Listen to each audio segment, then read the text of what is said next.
Halo anak-anak. Ya, pada kesempatan kali ini kita akan membahas dan mereview tentang ekosistem dan komponennya ya. Nah, apakah kalian masih ingat? Yuk, mari kita pelajari lagi. Anak-anak, di situ ada tulisan ekosistem. Nah, apakah kalian masih ingat ekosistem itu apa? Ya, ekosistem adalah hubungan timbal balik antara makhluk hidup dengan lingkungannya. Anak-anak dalam ekosistem memiliki satuan makhluk hidup. Ada individu, populasi, dan juga komunitas. Nah, individu sendiri yaitu satu makhluk hidup. Contohnya seekor ayam. Di situ ada gambar seekor ayam ya. Lalu populasi. Populasi adalah kumpulan individu sejenis yang menempati suatu daerah tertentu.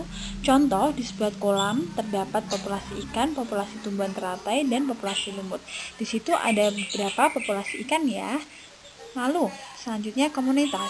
Komunitas tersusun dari semua populasi yang hidup dan saling berinteraksi antara satu dengan yang lainnya dalam satu wilayah dan waktu tertentu.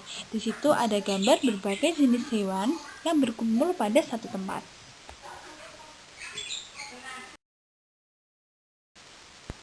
Komponen pada ekosistem. Nah, komponen pada ekosistem ini dibagi menjadi dua. Yang pertama adalah komponen biotik dan yang kedua adalah komponen abiotik. Nah, pengertian dari komponen biotik yaitu sebuah lingkungan yang terdiri atas bagian yang hidup. Bagian yang hidup di sebuah lingkungan terdiri atas tumbuhan, hewan, dan makhluk hidup lainnya, atau yang disebut benda hidup. Lalu pengertian komponen abiotik. Komponen abiotik adalah sebuah lingkungan yang terdiri atas bagian yang tak hidup. Bagian lingkungan yang tak hidup terdiri atas cahaya matahari, air, udara, dan tanah atau benda mati. Jenis-jenis ekosistem. Jenis ekosistem yang ada di dunia dibagi menjadi dua, yaitu yang pertama ekosistem alami dan yang kedua ekosistem buatan. Kita masuk pada ekosistem alami. Ekosistem alami di bumi terbagi menjadi dua, yaitu ekosistem darat dan juga ekosistem perairan. Nah, kita membahas tentang ekosistem darat dahulu ya. Ekosistem darat ini adalah ekosistem yang ditentukan oleh suhu dan curah hujan. Ini banyak memiliki sifat, iklim, dan tempat berkumpulnya berbagai macam makhluk hidup. Contohnya yang pertama ada hutan hujan tropis. Yang kedua ada padang rumput, yang ketiga padang pasir, yang keempat tundra, dan yang kelima taiga. Yang pertama kita akan membahas mengenai hutan hujan tropis. Hutan yaitu sebuah kawasan yang ditumbuhi dengan lebat oleh pepohonan dan tumbuhan yang lainnya. Lalu, hutan hujan tropis yaitu hutan yang selalu basah dan lembab. Ciri-ciri hutan hujan tropis yang pertama memiliki daya generasi tinggi, yang kedua memiliki genangan air, yang ketiga memiliki pohon tinggi. Komponen biotik dan abiotik hutan. Komponen biotik atau makhluk hidup berupa makhluk hidup seperti tumbuhan dan hewan yang tinggal di dalam hutan atau biasa disebut flora dan fauna. Lalu komponen abiotik juga bisa menguasai ekosistem hutan walaupun abiotik adalah benda mati. Contohnya adalah air, angin, tanah, dan juga batu.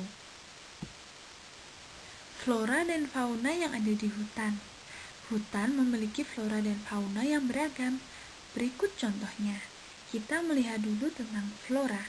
Contoh flora di hutan yaitu yang pertama pohon meranti, yang kedua pohon keruing, dan yang ketiga pohon kayu hitam. Anak-anak, sekarang kita bahas tentang fauna yang ada di hutan hujan tropis. Yang pertama kita bisa melihat gambar gorila, kedua monyet, ketiga orangutan, keempat burung rangkok, dan yang kelima gajah. Itu adalah contoh fauna yang ada di hutan hujan tropis. Contoh kedua yaitu padang rumput. Padang rumput yaitu ekosistem yang dipenuhi dengan hamparan rumput yang hijau, sehingga apabila kita memandangnya, maka sejauh mata memandang kita akan melihat warna hijau yang segar dan mendamaikan. Nah, ciri-ciri padang rumput itu yang pertama, membentang dari daerah tropis hingga ke subtropis. Yang kedua, berada di hamparan lahan yang datar atau sedikit berbukit kecil. Yang ketiga, curah hujan rendah, yakni sekitar 25 hingga 30 cm per tahun. Yang keempat, penguapan tinggi. Yang kelima, terkadang terjadi kekeringan parah. Yang keenam, hewan didominasi oleh herbivora dan karnivora. Yang ketujuh, suhu yang dimiliki mirip dengan hutan gugur.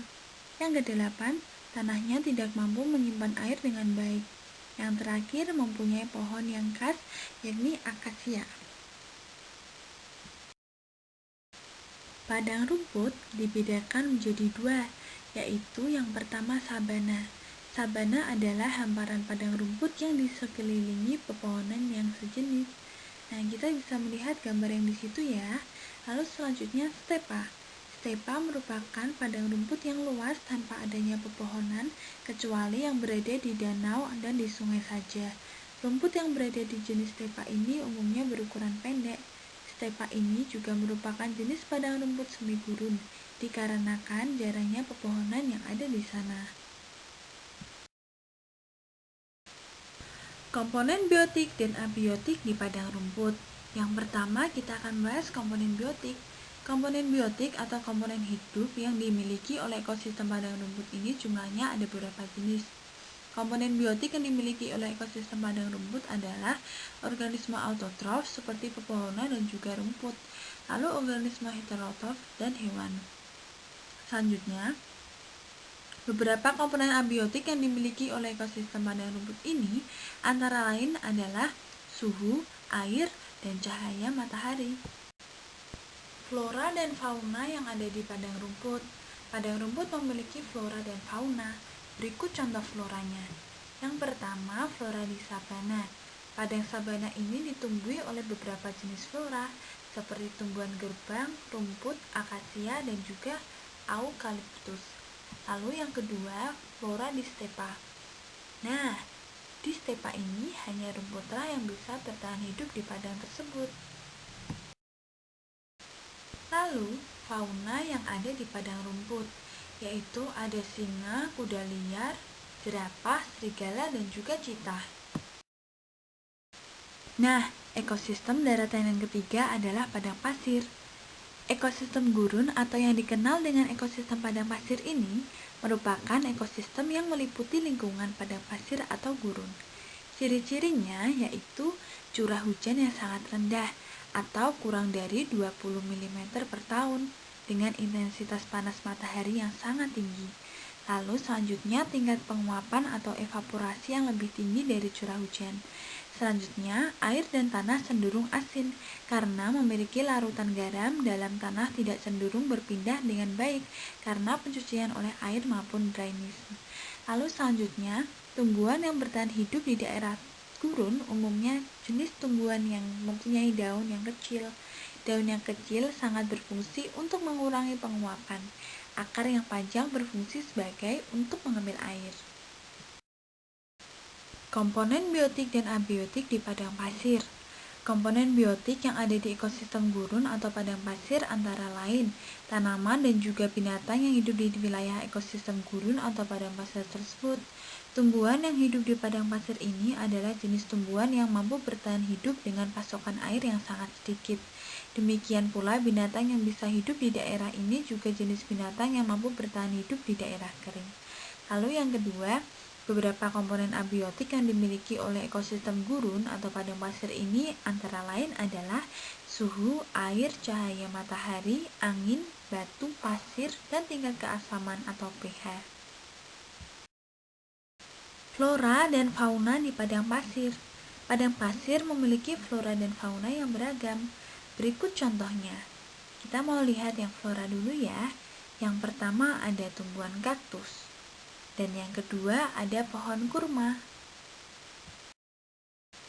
Lalu, contoh fauna yang ada di padang pasir yaitu yang pertama ular gurun dan yang kedua unta.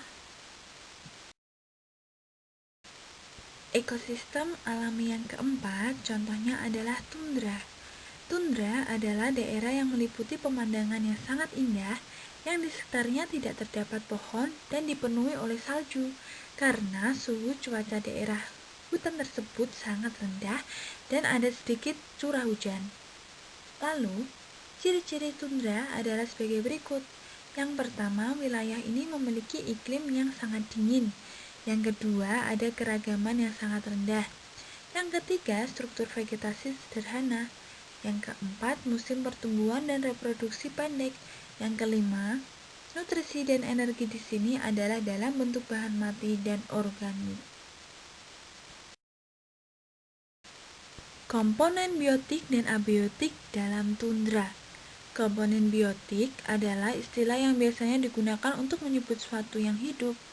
Nah, contohnya di tundra ada flora dan fauna.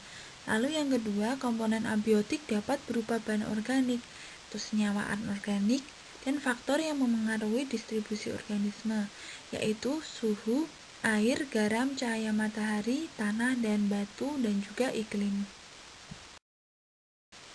Contoh fauna pada tundra yaitu rusa, serigala, dan juga kelinci. Lalu contoh ekosistem alami yaitu ada taiga. Taiga atau hutan boreal adalah bioma yang tersusun atas satu spesies seperti konifer, pinus, cemara, dan sejenisnya. Lalu ciri-ciri taiga yaitu memiliki iklim subtropis dengan curah hujan antara 35-40 cm per tahun. Selanjutnya, ditumbuhi tanaman homogen karena terdiri dari satu spesies pohon. Lebih dominan ditumbuhi konifer yang dapat bertahan dalam suhu dingin. Selanjutnya, bentuk daun tumbuhan yang berada di bioma taiga bentuknya seperti jarum dan dilapisi zat lilin. Selanjutnya, biasanya tanaman hanya dapat tumbuh saat musim panas selama 3-6 bulan. Lalu selanjutnya, perbedaan suhu yang sangat tinggi ketika musim panas dan musim dingin. Durasi musim dingin lebih panjang dibandingkan musim kemarau yang tergolong sangat singkat. Lalu selanjutnya, ketika musim dingin tiba akan terjadi hujan salju yang lebat. Lalu selanjutnya, suhu udara ketika musim panas sekitar -7 derajat Celcius hingga 21 derajat Celcius, sementara suhu ketika musim dingin antara -54 derajat Celcius hingga -1 derajat Celcius. Lalu selanjutnya, memiliki wilayah resapan air, tetapi tanahnya tergolong asam. Walaupun saat musim dingin tiba, suhu udara sangat rendah. Lalu selanjutnya, jenis tumbuhan yang mampu hidup sangatlah sedikit. Biasanya dalam suatu bioma taiga hanya terdapat 2-3 jenis tumbuhan.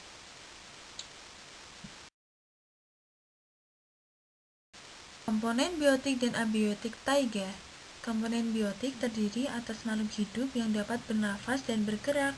Selain itu, komponen biotik biasanya memiliki kemampuan berkembang biak, misalnya tumbuhan, hewan, dan pengurai atau dekomposer. Lalu selanjutnya, komponen abiotik dalam taiga dapat berupa bahan organik, senyawa anorganik, dan faktor yang mempengaruhi distribusi organik, yaitu contohnya air, cahaya, udara, tanah, dan juga suhu. Contoh flora fauna di taiga. Nah, kita mau melihat tentang flora dahulu ya. Itu ada pohon konifer, dan yang kedua adalah pohon cemara. Selanjutnya, kita mau melihat contoh fauna pada taiga. Yang pertama ada beruang hitam, yang kedua gagak hitam, dan yang ketiga adalah tupai. Nah, sekarang kita mau melihat ekosistem perairan yang alami ya anak-anak. Ekosistem air terdiri atas ekosistem air tawar dan juga ekosistem air asin. Nah, ekosistem air tawar yaitu air tawar memiliki kadar garam yang sedikit dan dibedakan berdasarkan keadaan air. Contohnya itu ada danau dan juga rawa. Lalu selanjutnya ekosistem air asin, air laut memiliki kadar yang tinggi. Ini memiliki pergerakan air yang bisa dipengaruhi oleh arah angin. Contohnya adalah laut.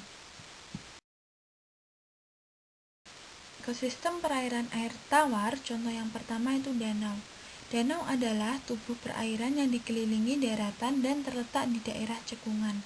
Ciri-ciri danau yaitu yang pertama memiliki kedalaman yang sangat dalam yang terletak di daratan. Lalu yang kedua, umumnya pada tepi danau ditemukan tanaman air seperti enceng gondok dan berbagai jenis ganggang. Lalu selanjutnya, berbeda dengan laut, danau tidak berombak dan hanya menghasilkan gelombang kecil pada permukaan air. Lalu komponen biotik dan abiotik dalam danau. Ekosistem danau terdiri dari komponen abiotik dan biotik. Komponen abiotik meliputi cahaya matahari, batu, angin, suhu, dan sebagainya yang tidak hidup, tetapi berperan penting dalam ekosistem. Sedangkan komponen biotik meliputi alga, enceng gondok, ikan, fitoplankton, dan lain-lain.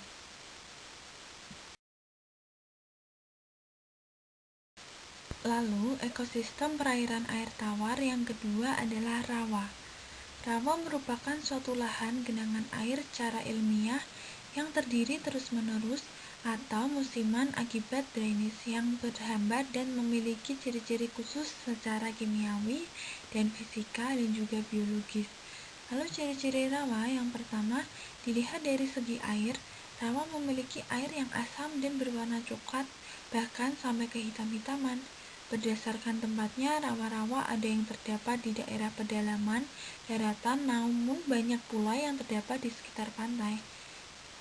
Selanjutnya, rawa yang berada di tepian pantai banyak ditumbuhi oleh pohon-pohon bakau, sementara rawa yang berada di pedalaman banyak ditumbuhi oleh pohon-pohon palem atau nipah. Komponen biotik dan abiotik rawa.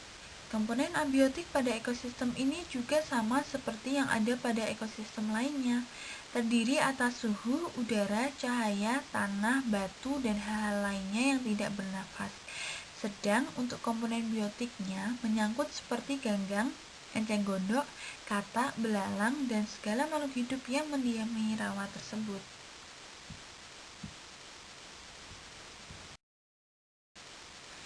Ekosistem perairan air asin atau contohnya adalah laut. Laut adalah sekumpulan air yang sangat luas di permukaan bumi, memisahkan atau menghubungkan benua atau pulau dengan benua atau pulau lainnya. Ciri-ciri laut yang pertama mempunyai variasi suhu, yakni perbedaan suhu antara bagian permukaan laut dengan bagian dalam atau kediaman air laut. Selanjutnya memiliki tingkat salinitas yang tinggi, yakni semakin mendekati garis khatulistiwa, maka salinitas semakin tinggi. Selanjutnya tidak terlalu dipengaruhi oleh keadaan iklim dan juga cuaca. Lalu selanjutnya, natrium klorida atau NaCl mendominasi mineral ekosistem laut hingga mencapai 75%. Komponen biotik dan abiotik laut. Berikut merupakan penjelasan tentang komponen abiotik dan biotik. Yang pertama, komponen abiotik. Komponen abiotik laut yaitu ada air, cahaya, suhu, kadar oksigen, kadar garam atau mineral, dan kedalaman.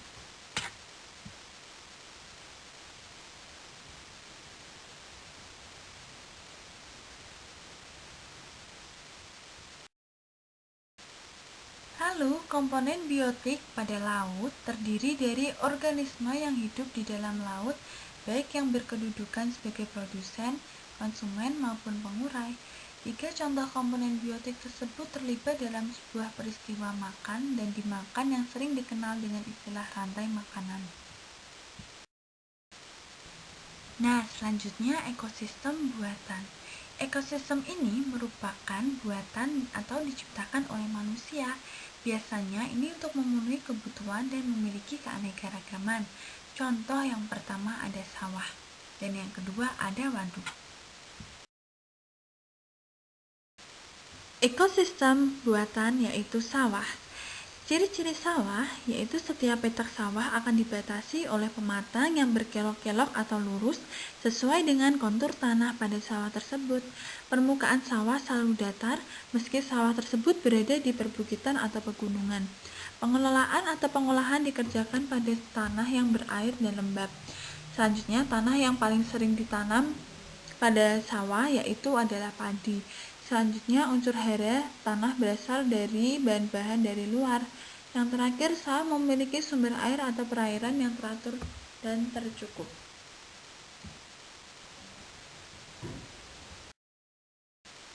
Komponen biotik dan abiotik sawah.